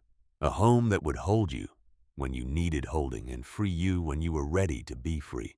And I gathered that evidence on Victor because I knew eventually he would do exactly what arrogant men always do. He would overreach. He would take something that wasn't his. And when he did, I wanted you to have the ammunition to stop him, not to destroy him. That was never the point, but to show yourself that you could. Here's what I need you to understand, my dear girl. The real inheritance isn't the island. It isn't the villa. It isn't even the evidence that brought Victor to his knees. The real inheritance is the knowledge that you are enough, that you always were, that the only person who ever made you feel worthless was someone whose opinion should never have mattered in the first place. You are 65 years old as I write this, and I am 81, and I won't be here much longer. I can feel it. Not death, exactly. Just the edge of things. The sense that my story is reaching its final pages. But yours isn't, Evelyn. Yours is just beginning. So here's my final gift to you. My final instruction, if you'll accept it from an old woman who loves you more than her own life. Don't use this place to hide. Don't use it to retreat from the world that hurt you. Use it to build something new. Something that helps people the way I tried to help you. Something that proves that women like us women who were dismissed and underestimated and told we were worth nothing are actually worth everything. There's money. More than you know. I've been investing since 1975 and I was very, very good at it. Theodore has all the details. It's enough to do something significant. Something that lasts. Make this island mean something, Evelyn. Fill it with people who need what you needed. With women who are where you were. And show them what I showed you. That the people who underestimate you are giving you the greatest advantage of all. With all my love, always and always, Catherine. Evelyn reads the letter 3 times. Then she folds it carefully, holds it against her chest, and cries. Not sad tears, not angry tears. Something else. Something that feels like grief and gratitude mixed together, inseparable and overwhelming. She cries for the woman who spent 30 years coming to this island alone, building something beautiful in secret, loving someone with a patience that looked like silence, but was actually the loudest kind of devotion. She cries for herself, for the girl who gave up architecture, for the woman who spent 40 years absorbing hurt, for the person she might have been if someone had told her 20 years ago that she was enough. And she cries because Catherine did tell her, just not with words, with an island, with a villa, with 12 journals full of evidence and 1 letter full of love. When the tears stop, Evelyn stands, walks to the edge of the terrace, looks out at the water going gold in the late afternoon light, and she makes a decision, not about revenge. That part is over. Victor will face consequences or he won't. But either way, he's no longer the point. This decision is about what comes next. About what Catherine built and what Evelyn will do with it, About turning 40 years of hurt into something that helps people. About making sure that what happened to her never has to happen to anyone else. About building something that lasts. She walks back to the dock. Theodore is sitting on a bench reading a book, patient as always. Theodore, she says, how much money did Catherine leave? He closes the book. In total, including the real estate holdings, the investment accounts, and the trust she set up in 2003. Yes, $5.4 million, give or take. Evelyn sits down beside him. I want to start a foundation. Here, on this island. I want to use this villa and Catherine's money to help women who are in the situation I was in. Women who need legal help protecting assets. Women who need financial education. Women who are rebuilding after divorce. Theodore nods slowly. Catherine would have loved that. Catherine planned it, Evelyn says. She just needed me to be strong enough to execute it. Are you strong enough? Evelyn thinks about the question. About Victor's voice cracking when he said please. About Vivian's phone call. About the IRS charges and the public scandal. And the slow, inevitable collapse of a man who thought he was untouchable. About the fact that she orchestrated all of it, not with cruelty, not with rage, but with Catherine's evidence and Theodore's expertise, and her own decision to stop being reasonable and start being powerful. Yes, Evelyn says. I think I am. They spend the rest of September planning. Theodore helps her structure the foundation. A nonprofit, tax-exempt, with a clear mission statement and a board of directors and all the legal framework needed to make it real. They name it the Catherine Wallace Foundation, and they get to work. The foundation takes shape slowly at first, then all at once, the way important things often do. October arrives. Not 2024 when Evelyn first discovered the island. Not 2025 when the plans were still just plans, still just words in documents and hopes held carefully. But October 2026, 2.5 years after that conference room, 2.5 years after the coins spun on the table and Victor laughed and everything changed. The villa has been transformed, not dramatically. Catherine's original vision remains intact. But the empty bookshelves in the study are full now. Legal texts, financial planning guides, memoirs by women who rebuilt their lives after loss. The 6 bedrooms have been furnished as guest rooms, simple and comfortable places where women can come for weekend workshops and actually rest. The kitchen produces meals again. Real meals. Evelyn hired a woman named Dorothy from the mainland. Someone who understands that food is more than sustenance. It's comfort. It's the way you tell people they're worth caring for. The fountain runs constantly now. Clear water catching the light, filling the courtyard with sound. Marshall had insisted on upgrading the pump system, making it reliable, making sure it would never run dry again. And today, October 15th, 2026, 40 people are gathered on the back terrace for the foundation's official launch. Evelyn stands near the stone wall watching them arrive. Theodore is here, of course. Marshall and his wife Elena, their 2 children, already exploring the island's shoreline with the focused intensity of people who have discovered something they intend to claim. Lillian documenting everything with her journalist's eye, already seeing the story this will become. 3 attorneys who have agreed to volunteer their expertise. A professor of financial planning from the University of South Carolina, who drove 3 hours after reading about the foundation's mission. A dozen women from across the state, women who responded to the quiet outreach Evelyn and Theodore had conducted over the past months.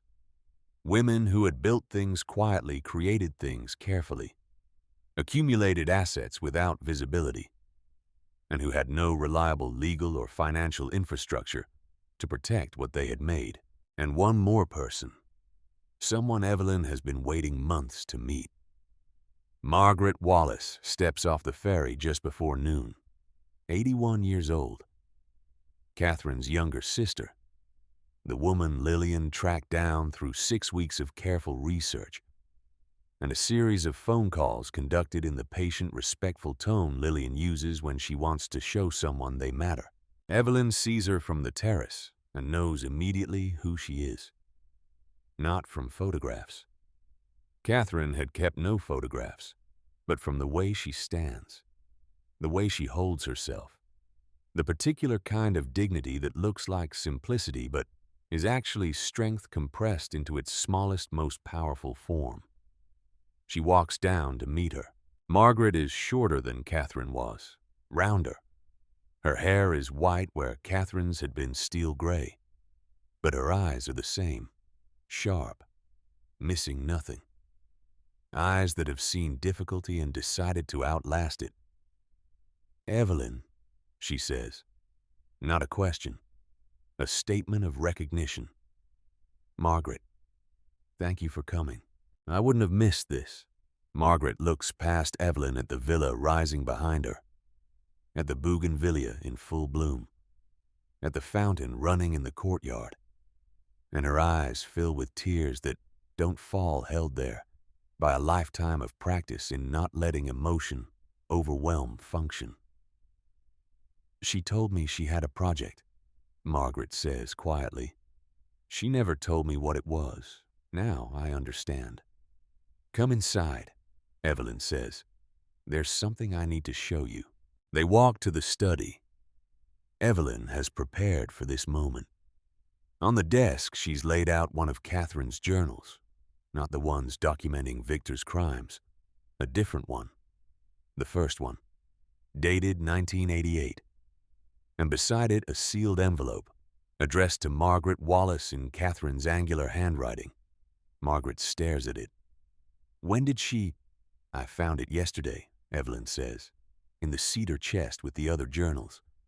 It was underneath everything else. Waiting." Margaret picks up the envelope with hands that shake slightly. She's older than Catherine was when she died. Old enough that every letter from the past feels like a conversation with ghosts. She opens it, reads, and halfway through the first page, she sits down hard in the chair that Catherine once sat in, and the tears that had been held in her eyes finally fall. Evelyn looks away, gives her privacy, walks to the window that faces south. After a long time, Margaret speaks. "Did you know about 1974? "No," Evelyn says. "Catherine never told me." "She wouldn't have." Margaret folds the letter carefully. "She never talked about it, not even to me, and I was there." "What happened?" Margaret is quiet for a moment. Then she says, "Catherine was married, very briefly, to a man named Robert Wallace. She was 32. He was 40. They met at the textile mill where we both worked. He seemed kind, stable, safe." She pauses. "He wasn't. He was a gambler. And when the debts got bad enough, when he needed money fast, he emptied their joint accounts, took everything, left her with nothing. She was 34 years old and had to start completely over." Evelyn closes her eyes. "And no one helped her." "No one could," Margaret says. "This was 1974. Women couldn't get credit cards in their own names, couldn't get loans without a male cosigner. Catherine had worked her entire adult life saved carefully, and in one afternoon it was all gone because her husband had access to it, and the law said that was his right. So she made sure it would never happen again. She made sure it would never happen to anyone she loved again," Margaret corrects. "She started over. She learned everything about money, about law, about how to structure assets so they couldn't be touched. And she decided that if she ever had the means, she would make sure other women didn't have to go through what she went through." Margaret holds up the letter. "She wrote this in 1988, right after she bought the island. She told me what she was building. Not for herself, for you, for me. For every woman like us who ever lost everything because a man decided he deserved it more." She looks at Evelyn. "She spent 38 years planning this moment, making sure you'd have what you needed when you needed it, making sure you'd be strong enough to use it when the time came." "I wasn't strong enough," Evelyn says. "Not on my own. I needed Catherine's evidence, Theodore's help, all of it. That's not weakness, Margaret says. That's what strength actually looks like. Knowing when to accept help. Knowing when to use the weapons someone else built for you. Catherine didn't want you to fight Victor alone. She wanted you to have an army. She stands, walks to Evelyn, puts her hand on Evelyn's shoulder. My sister loved you more than anything in this world, Margaret says. And this foundation, this place, this is her love made visible. Don't ever doubt that you earned it. The launch ceremony is simple. Evelyn had insisted on that. No speeches that go on too long, no formal presentations. Just her standing on the back terrace at 3 o'clock in the afternoon with the Gulf behind her, and 40 people gathered in front, and Margaret at her side. My godmother, Catherine Wallace, spent 30 years building this place in secret, Evelyn says. She did it because she understood something that took me 40 years to learn. That the most powerful thing you can give someone isn't money or property or even evidence. It's the knowledge that they're worth protecting. She pauses, looks at the women gathered. Some of them are in their 50s, some in their 60s, some older. All of them carry the particular kind of tiredness that comes from years of building things quietly and wondering if anyone notices. Catherine built this villa for me, Evelyn continues, but she built this foundation for all of us, for every woman who has been told she's worth nothing, for every woman who has built something valuable and had no way to protect it, for every woman who deserves to know that being underestimated is actually the greatest advantage of all. She picks up a folder from the table beside her. The Foundation's mission statement: legal services for women, financial education, grants for women rebuilding after divorce. The Catherine Wallace Foundation opens today, Evelyn says, and we're here to do one thing: make sure that what happened to me and what happened to Catherine never has to happen to anyone else. The applause is quiet, respectful. But underneath it, Evelyn hears something else: relief, recognition. The sound of people who have been carrying something heavy finally being told they can set it down. Afterward, there's food. Dorothy's cooking, simple and generous. There's coffee and conversation, and the particular kind of laughter that happens when people realize they're not alone in what they've survived. And there's work, real work. Theodore has set up consultations throughout the weekend. 3 attorneys ready to review cases. The financial planning professor, offering workshops on asset protection. Evelyn herself sitting down with woman after woman listening to their stories, understanding that this is what Catherine did for her, created space to be heard.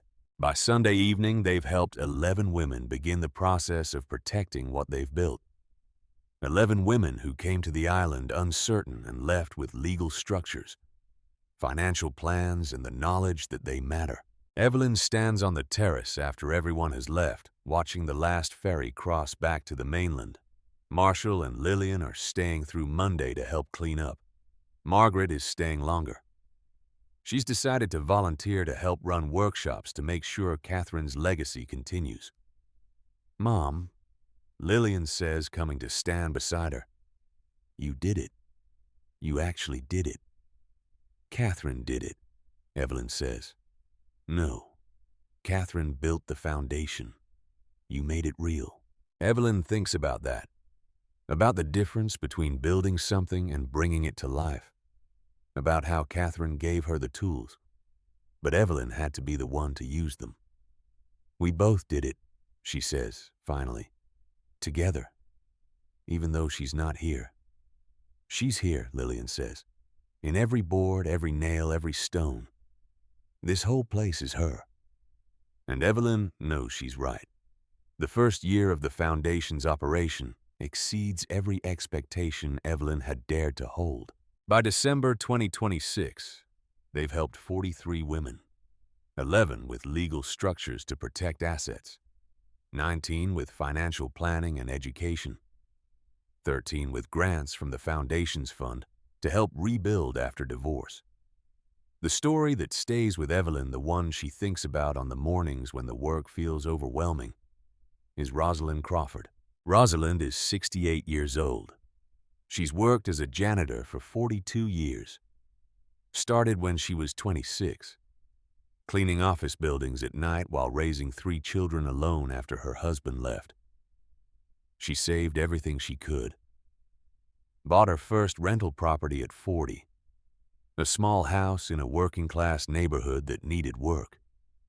She fixed it herself on weekends, rented it out, used that income to buy another property 5 years later, then another. By the time she came to the Foundation in November 2026, Rosalind owned 3 rental properties free and clear, worth approximately $400,000 combined. And she had no will, no trust, no legal protection whatsoever. If she died, her children would inherit, but they would inherit in a way that exposed the properties to their creditors, their divorces, their own financial vulnerabilities. Everything Rosalind had built over 42 years of night shifts and weekend repairs could be lost in the legal chaos that follows death without proper planning. The Foundation's attorneys spent 40 hours on her case, structured a trust, created an LLC to hold the properties, set up succession planning that protected everything she had built. Did it all for free. Rosalind sat in the villa's kitchen afterward with Dorothy's coffee in her hands and cried for 20 minutes straight. "I didn't know," she kept saying. "I worked my whole life. I thought I was doing everything right. I didn't know I was vulnerable." "Now you do," Evelyn told her. "And now you're protected."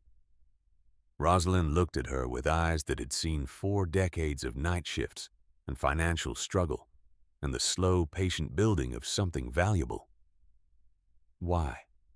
she asked. "Why do you do this? Why help people like me?" Evelyn thought about the question, about Catherine, about the coin spinning on the table, about 40 years of being told she was worthless. "Because someone helped me when I needed it," she said. "And she taught me that the only thing worth doing with power is sharing it." It's the story Evelyn thinks about when people ask if the Foundation is making a difference. Rosalind Crawford, 42 years of work, protected in 40 hours. That's the answer. Victor calls in June of 2027. Evelyn is on the island when her phone rings. She's here more than she's in Boston now. Has been since February when she decided the rented townhouse wasn't home, and never would be. The villa is home. The island is home. This place Catherine built is where she belongs. She's sitting on the back terrace with her morning coffee, watching the pelicans make their first pass of the day, when Victor's name appears on her screen. She hasn't heard from him in 10 months. Not since the IRS investigation concluded. Not since the settlement was reached. Victor paid full restitution to Ashford Holdings, $1,347,892 plus interest. He paid significant fines to the IRS. He avoided prison, but only because Clayton agreed not to press criminal charges if Victor made full restitution and resigned permanently from any role in the family business. His reputation never recovered.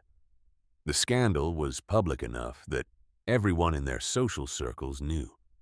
Quiet enough that it didn't make national news, but devastating enough that Victor became persona non grata in the world he had spent his entire life inhabiting. Evelyn had heard through Marshall that Victor was living in a small apartment now, working as a consultant, alone. Brianna long gone. His mother no longer taking his calls. She looks at his name on her screen, considers not answering, considers letting it go to voicemail, considers the fact that she owes him nothing, not even 5 minutes of her time. But something in her, some small piece of the woman she used to be, the one who always answered when he called, makes her press accept. "Victor," she says. There's a long pause.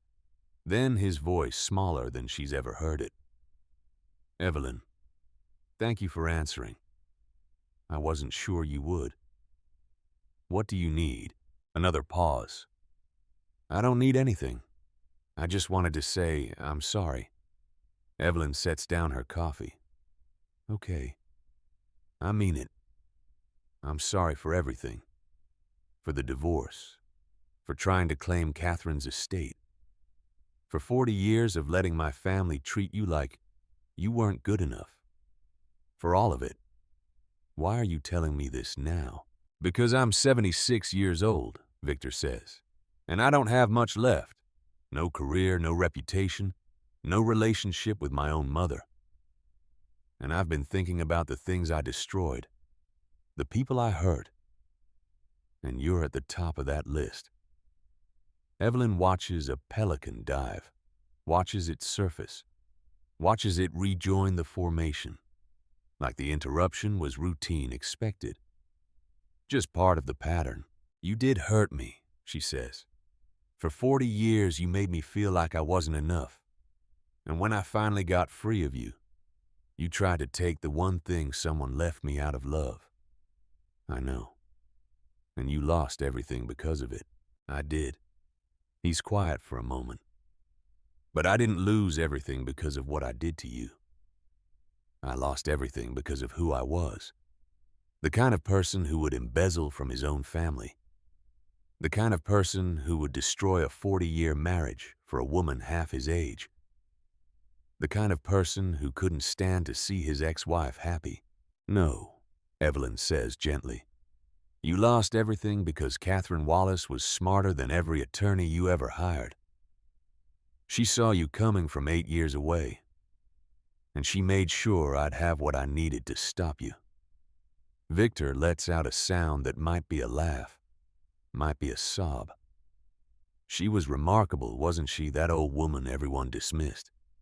She destroyed me without ever raising her voice. She didn't destroy you, Victor. She protected me. You destroyed yourself." Silence on the line. "Are you happy?" Victor asks finally. "In whatever life you've built now, are you happy?" Evelyn looks around. At the villa behind her. At the fountain running in the courtyard. At the gulf stretching south toward the horizon. At the life she's built here. The foundation. The women she's helped. The mornings with coffee and pelicans. The evenings with Margaret talking about Catherine keeping her memory alive. "Yes," she says. "I'm happy." "Good. That's good. You deserve that." "Victor," Evelyn says, "I'm going to tell you something and I need you to hear it. I forgive you." She hears his breathing change. "You don't have to." "I'm not doing it for you," she interrupts. "I'm doing it for me, because I'm 68 years old, and I don't want to spend whatever time I have left carrying anger around like luggage. You were a bad husband. You let your family hurt me. You tried to take what wasn't yours, but holding on to that, letting it define me, that gives you power you don't deserve anymore. Evelyn, I forgive you because I want to be free," she says. "Really free. Not just legally, not just financially, but free in the way that matters. Free to wake up and not think about you at all." She can hear him crying now, quiet, trying to hide it, failing. "Thank you," he manages. "You're welcome. Goodbye, Victor." She hangs up before he can respond, sets the phone down, picks up her coffee, and realizes that she meant every word. She does forgive him, not because he earned it, not because he deserves it, but because she deserves to live without the weight of 40 years of hurt. Catherine understood that. Catherine knew that the real victory wasn't destroying Victor. It was becoming someone who didn't need to destroy him. Someone who could build something beautiful instead. The pelicans complete their morning pass and disappear around the southern edge of the island. Evelyn finishes her coffee, goes inside to start her day. She has work to do. October 2027. 3.5 years after the conference room. 3.5 years after the coin. Evelyn is 68 years old now. Her hair has gone completely silver. She wears it shorter than she used to, practical rather than decorative. She's lost the careful polish she maintained during her marriage, the performance of being someone Victor's family could tolerate. She wears what's comfortable, moves through the world without apologizing for the space she takes up. She lives on the island full-time now. Marshall and Lillian visit monthly. Margaret lives in one of the villa's 6 bedrooms, has claimed it as her own, fills it with books about Catherine's generation, about women who built things quietly, about the particular kind of power that looks like nothing until you know where to look. The foundation is in its 2nd year. They've helped 67 women so far. The number grows each month. Theodore has hired 2 more attorneys. The financial planning professor has become a permanent consultant. Dorothy cooks for workshops 3 weekends a month. And every Thursday evening at 7 o'clock, Evelyn calls someone who needs it. A woman going through divorce. A woman trying to protect what she's built. A woman who just needs to know someone is listening. The way Catherine listened to her for 40 years. Today, October 7th, 2027. Evelyn drives to Providence, to the cemetery where Catherine is buried. She makes this trip every year now, always in October, always alone. She brings flowers, white roses. Catherine's favorite, though. Evelyn only learned this after her death from Margaret. One more small thing Catherine kept private, and she brings the Foundation's annual report. Year 3. 73 pages documenting every woman helped, every legal matter resolved, every workshop conducted, every grant dispersed. She sits beside the headstone. Plain granite. Simple inscription. Catherine Wallace, 1942 to 2024. Beloved sister, godmother, friend. No mention of what she built. No mention of the island or the villa or the evidence or the foundation. Just the facts of her life compressed into 2 lines. But Evelyn knows the truth. Catherine Wallace was a force of nature disguised as an ordinary woman. A genius who let everyone think she was simple. A warrior who fought her battles in silence and won them all. Catherine, Evelyn says aloud. It's me. I'm back. The cemetery is quiet around her. Mid-morning. Weekday. No one else visiting. Year 3, she continues. 73 women. That's 30 more than last year. Word is spreading. We're getting referrals from legal aid societies, from divorce attorneys who can't take pro bono cases but know we can, from women helping other women, which is exactly what you wanted. She opens the report, reads selected highlights. Janet Morrison, 62, protected her late husband's military pension from creditors. Patricia Chen, 58, structured her small business so her ex-husband can't claim it in settlement. Rosalind Crawford, 69. You remember her from last year. She sent her daughter to our financial literacy workshop. The daughter is learning what her mother had to learn too late. Evelyn pauses, looks at the headstone. Victor called in June. He apologized. Really apologized. I think he finally understands what he lost. Not the money, not the reputation, but the chance to be someone worth knowing. A breeze moves through the cemetery, carries the smell of cut grass and distant rain. I told him I forgive him. I meant it, not for him, for me. Because you taught me that carrying anger is just another way of giving someone power. and I'm done giving Victor power. She closes the report, sets it against the headstone. I'm using every October now, Catherine. Every single one. I'm not leaving any unused. I sit on the terrace every morning. I watch the pelicans. I drink the coffee. I think about you holding all that quiet for 30 years, so I could have it when I needed it most. Her voice catches. She steadies it. Thank you. For the island, for the villa, for the journals, for the 40 years of Thursday calls, for loving me in the only way that could actually save me, for knowing that the people who thought we had nothing would be the ones to hand us everything. She stands, brushes grass from her pants, looks at the headstone one more time. I miss you every day, she says. But I'm not sad anymore, because I understand now what you were trying to teach me. That the most important thing isn't having someone protect you. It's knowing you're worth protecting. And then becoming the kind of person who protects others. She walks back to her car. Her phone shows a message from Lillian. A photograph of the villa's courtyard taken this morning. The fountain running. The bougainvillea in full bloom on both walls. Two of the foundation's current clients sitting in the iron chairs on the back terrace with coffee, looking south at the water. Below the photograph, Lillian has written 4 words, Catherine would be proud.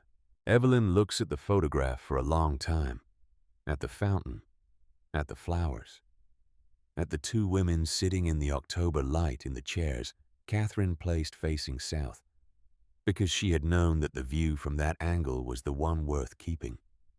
She texts back, she is. I can feel it. Then she starts the car and drives back to the island, back to the villa, back to the life Catherine built and Evelyn has filled with purpose.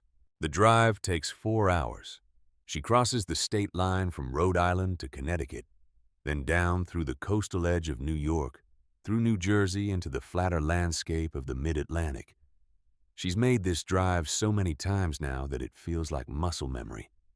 Providence to Charleston. The past to the future. Grief to purpose. The ferry is waiting when she arrives at the dock.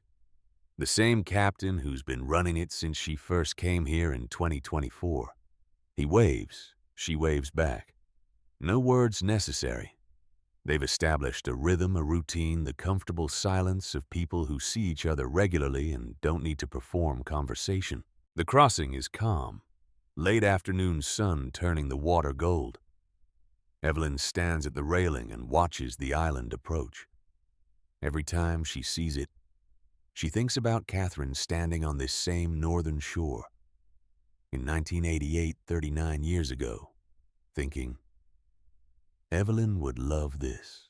Catherine had been right. Evelyn does love it. More than she's loved any place she's ever lived. More than the house in Boston where she raised her children. More than the rented townhouse where she tried to rebuild after divorce. This island, this villa, this is home. The first real home she's had since she walked away from architecture school to marry Victor Ashford. The ferry docks. Evelyn walks the familiar path from the northern shore to the villa, through the oak trees, past the spot where Marshall's children carved their names into a tree trunk last summer, claiming this place is theirs too, around the curve where the road opens up and the villa comes into view. The fountain is running. The bougainvillea is blooming. The iron chairs are empty now. The workshop clients having left this morning. But Evelyn can still feel their presence, can still feel the weight of stories shared of legal structures, created of women learning their worth protecting.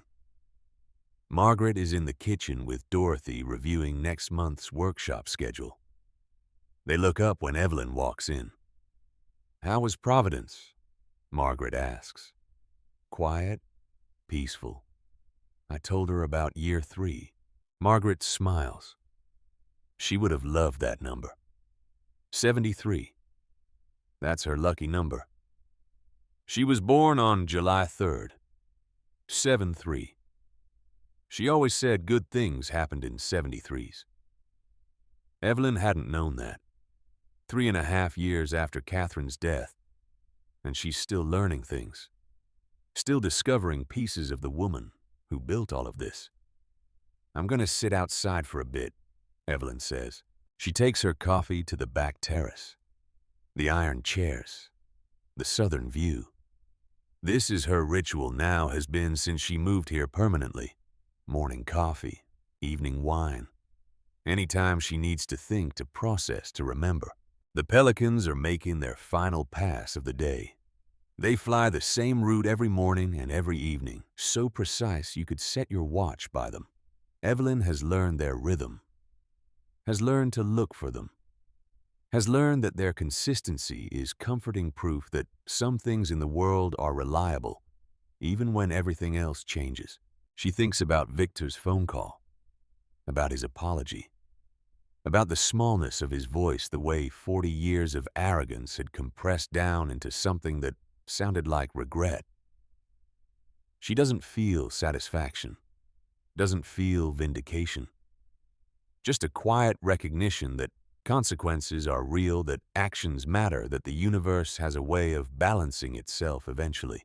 Victor lost everything because he spent a lifetime taking things that weren't his family's money, Evelyn's dreams, the dignity of being an honest man. And Evelyn gained everything because Catherine spent a lifetime building things in secret. The island, the villa, the evidence, the foundation. The proof that being underestimated is the greatest weapon of all.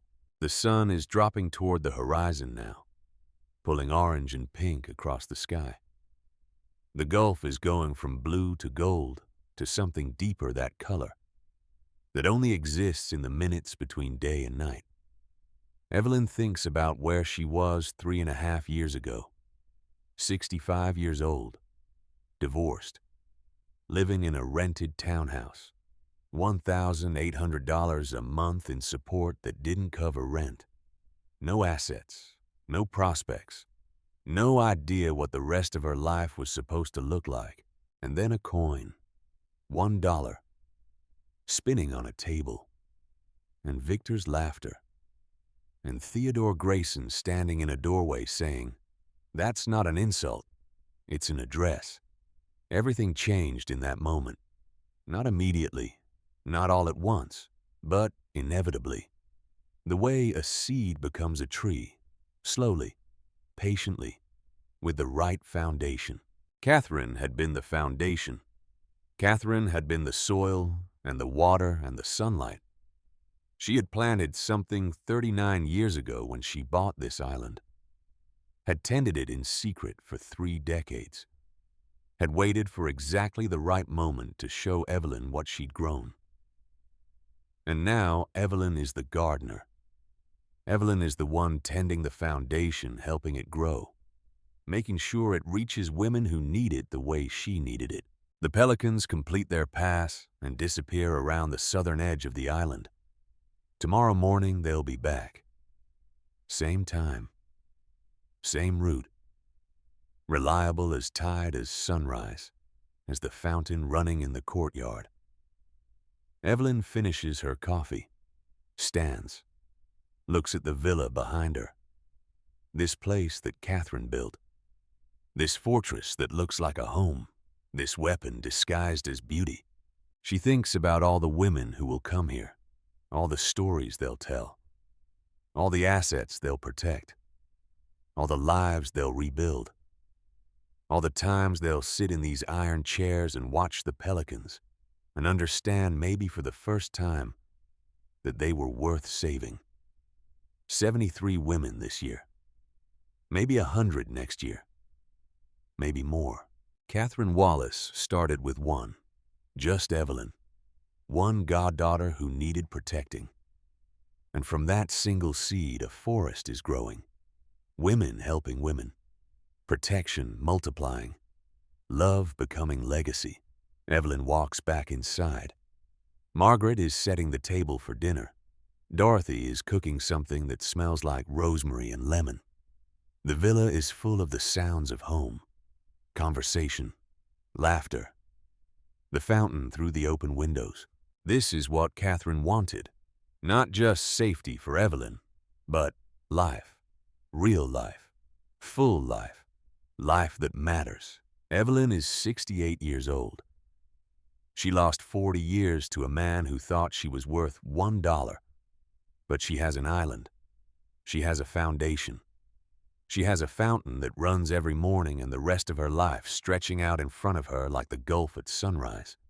Wide, full of light, completely undeniably hers. Margaret looks up from the table. "You okay?" "Yeah," Evelyn says.